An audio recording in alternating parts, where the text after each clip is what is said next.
Felt like someone yanked the floor from beneath my feet. I tried to stay calm and rebuild. I reached out to potential new clients, updated our pitch deck, and chased every lead I could find, but none of them came close to filling the gap. The agency went into what I can only describe as limp mode. We were still technically running, but without enough income to keep us afloat. Every week, I watched our balance dip lower. Every night, I went to bed knowing the numbers didn't add up anymore. After 2 months of trying to hold it together, the stress started leaking into our home life. The bills didn't pause. The groceries didn't buy themselves. I did my best to keep the house running, but it wasn't enough. And Michelle wasn't having it. The patience I thought she had vanished. She started getting cold, angry, and bitter. I hoped she would step up just a little while I tried to turn things around. I wasn't asking her to carry the weight forever, just for a while. But instead of supporting me, she turned every day into a fight. Even when she did help with money, she made sure I heard about it loudly.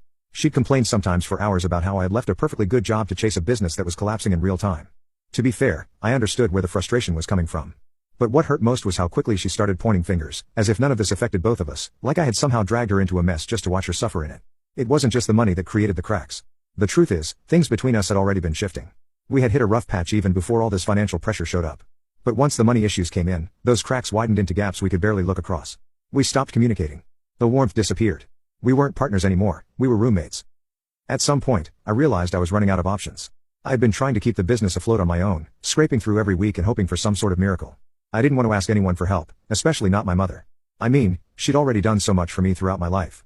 But pride doesn't pay bills, and watching everything I built slowly fall apart, that kind of pressure changes your perspective real quick. So, one evening, I drove over to my mom's house. I told her everything, how the agency was sinking, how I'd lost my top clients, how I'd tried to fix it quietly, but I couldn't pull it off alone. You can click on share more to see if there is a part 2.